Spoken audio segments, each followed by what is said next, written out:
Good afternoon, I am Precious Mzea Sakaleji. Welcome to Camnet TV Midday News. The headlines. Finance Minister Dr. BWALYA to present the 2021 national budget this afternoon. Government launches the African migratory locust spraying in SESHEKE. In international news, Israel imposes new COVID-19 restrictions after surge in cases. Details coming through after this. Msika is here. We have you all covered with just 150 kwacha. You can advertise every day from 17 hours to 18 hours. For a 30-second ad, get the benefit of selling your products and services on Msika. For more details, call our marketing department on +260 953 995099 +260 962 444-726 or +260 971 177 467. Email us on info@camnettvafrica.com. Terms and conditions apply. And other news in detail. Government has launched the spraying of the African migratory locust in SESHEKE. Agriculture Minister Michael Katambo assured farmers that government is taking necessary measures to ensure that the outbreak of African migratory locust is controlled. Speaking during the launch of the spraying program, Mr. Katambo says government is concerned about the situation that poses a serious threat on both household and national food security.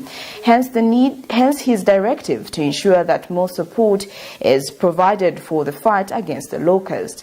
He says government will provide additional support in the International Red Locust Control Organization for spraying program to be effective. Details in the following report.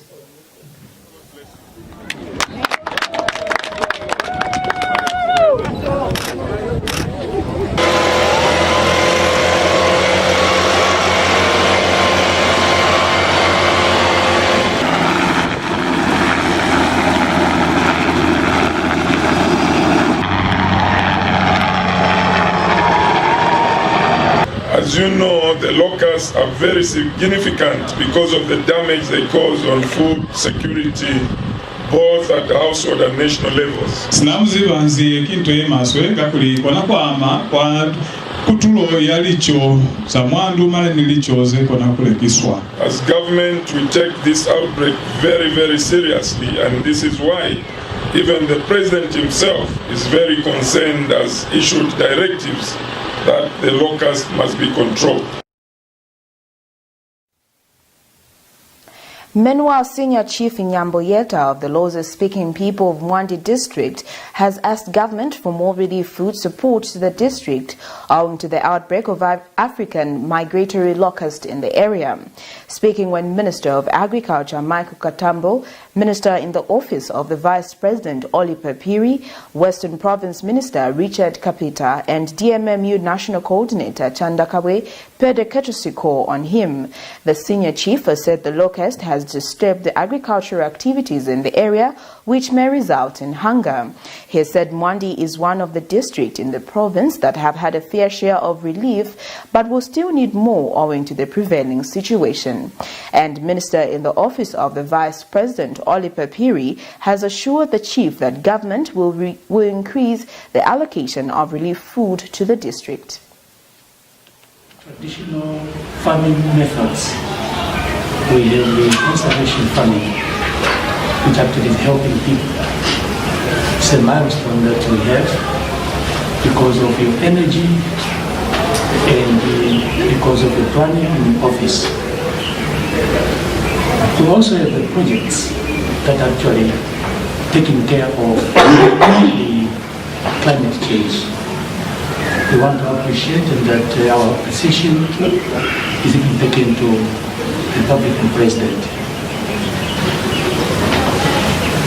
But beyond this, we want to mention a few areas that will be included or reinforced. Because we know government has every phase of human need taken on board. In other news, Minister of Finance BWALYA is this afternoon presenting the 2021 national budget. Several stakeholders have brought in their expectation to this important national document. Some members of parliament are also hopeful that it will address the challenges in the economy and the continued weakening of national currency. We will bring you a detailed story on this on our news desk tonight at 19:30. Make a date. The Southern African Center for Constructive Resolution of Disputes, SACORD, says it expects the budget presentation this afternoon to take into consideration the serious COVID-19 pandemic reality being faced as a country. Organization Executive Director Boniface Chembe notes that it is expected that the Minister of Finance will provide budgetary allocation of relief to key sectors of the economy such as agriculture, but also key economic entities such as the small and medium-scale enterprises (SMEs) that are paramount in the country. Zambia has been faced with the COVID-19 pandemic since March this year, disrupting many economic activities. There is no doubt that most Zambians are anxious to understand how the government will address their various economic sectors affected by the COVID-19 pandemic from which they operate. Therefore, as SACORD, we expect the budget presentation to take into consideration the serious COVID-19 pandemic reality that we face as a country. We expect the Minister of Finance to provide budgetary allocation of relief to key sectors of the economy such as agriculture, but also key economic entities such as the small and medium-scale enterprises that are paramount in the economy. In other news, Civil Society Scaling Up Nutrition CSO SAN says there is need for politicians to make a political choice to end all forms of malnutrition. Organization coordinator Matthews Muhuru notes that malnutrition in Zambia is still a major burden on the country's healthcare system and contributes to low human capital. He says a stunting rate for under 5 children stands at 35% and characterized by the significant provincial disparities ranging from 29% in Western Province to 45% in Northern Province. Mr. Muhuru adds that the budget allocation to nutrition by the Zambian government in 2019 represented 0.11% of the total national budget. He says increasing funding to the NFNC will ensure ministries and sectors coordinate efforts to have the greatest impact on malnutrition, and that Ministry of Health should take a leading role by allocating adequate funds to nutrition and ensure that nutrition-specific programs are not disrupted. As CSO SAN, we are concerned that Zambia still remains a nutrition emergency country, even though we've made some progress by reducing the high rates of malnutrition from 40% when it comes to stunting rates of children who are under the age of 5 to 35%. Just the disparities, when you look at the different provinces, are really not painting a good picture. So you would see Northern and Luapula province being among the worst hit or worst affected parts of the country, with alarming numbers going as far as 48% of the children who are under the age of 5 in those areas being stunted. So, and looking at the financing for nutrition, we've noticed with concern that financing on the government's part has not really been a priority. Just in the 2019 and the 2020 budget, we saw the government allocating 0.1% of the entire budget to nutrition. And what is not really seen is the fact that malnutrition causes a very huge burden on the health sector, but also it affects the human capital in the country. So among the recommendations that we have today is that we want to see Zambia make a political choice to end malnutrition in all its forms. So we expect government to really look at malnutrition with political interest, so that the politicians that have been voted in office, and especially looking at just the differences in provinces and the way they are performing, would want politicians who've been voted by the people to really see how they can come to the aid of the people. So when it comes to also just investment, I would want the government of Zambia to really consider increasing their investments to nutrition. It's unacceptable to have a nutrition budget which is 90% funded by donors.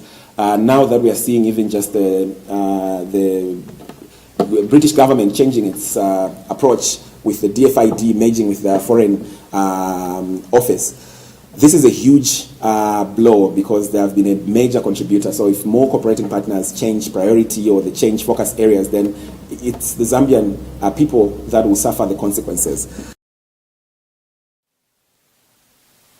Getting into our midday international news, Israel is imposing stricter coronavirus lockdown measures after a surge in infection. Prime Minister Benjamin Netanyahu says the restrictions are necessary to keep the country from being pushed to what he calls the edge of the abyss.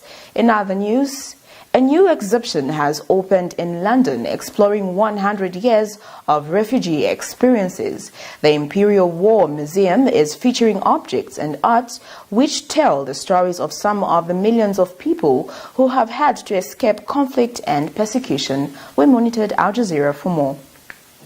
Israel was already 1 week into its second COVID-19 lockdown, now with new cases nearing 7,000 a day and the health system issuing warnings of overstretch. Daily life and the economy are to be restricted yet further. In the past 2 days, we heard from the experts that if we don't take immediate and difficult steps, we will reach the edge of the abyss. In order to save the lives of Israeli citizens, we are required to impose full lockdown for 2 weeks. That means all non-essential businesses will close at an estimated cost of $10 billion, with around a fifth of the workforce unemployed. The measure was opposed by the finance minister as unnecessarily damaging, and it's a hard sell to a public already doubting and in many cases defying the current rules. I think the government is using and deploying actions that there's no medical agreement that are necessary. I think that the government is completely dysfunctional. I mean, nothing that is related to the country, to the citizens, is in its priority. The restrictions will stop the weekly anti-Netanyahu demonstrations in West Jerusalem. Political protesters will be able to gather only in groups of 20, no more than a kilometre from their homes. Prayers will be subject to the same rules, with the exception of the Jewish holy day of Yom Kippur next week, when synagogues will reopen with restrictions. That's led to fears of further spread within ultra-Orthodox Jewish towns and neighbourhoods, already hotspots of transmission. Netanyahu has been accused of failing to impose early targeted measures on such places because of the influence of the ultra-Orthodox political parties. And so with the competing factional demands, confused messaging coming from the government, there's been an erosion in a crucial commodity, public trust. A poll this week put support for Benjamin Netanyahu's handling of the crisis at just 27%. Palestinian areas have also seen high infection rates and sporadic government enforcement, especially in the patchwork of jurisdictions that make up occupied East Jerusalem.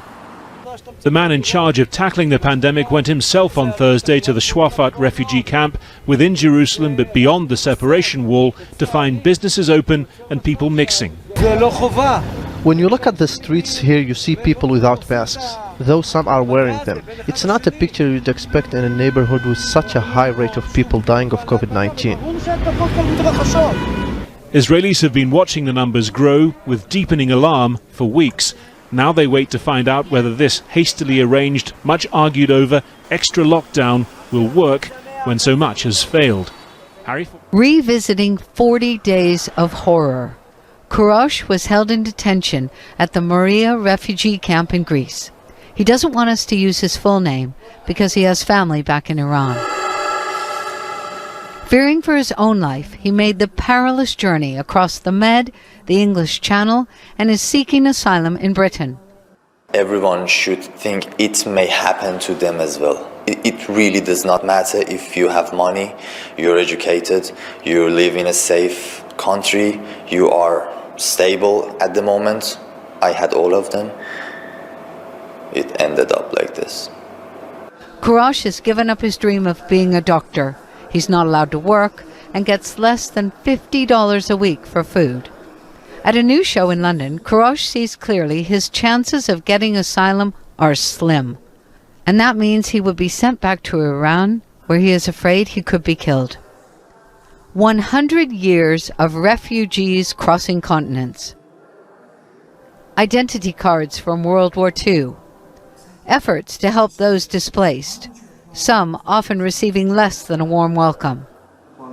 The Imperial War Museum is hoping visitors will come away with a better understanding of refugees, why they leave, what they bring with them, and how they are treated. We hope that by meeting those people, our audiences will be able to empathise a little more and dig into the fact that refugees are, of course, after all, just people like you or I. Right now, at this moment, the United Nations puts the total number of refugees at 80 million people. That's 80 million who've had to flee their homes, often to save their lives.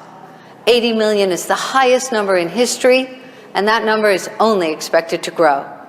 A chilling look into the future. An artist imagines a border post completely unmanned.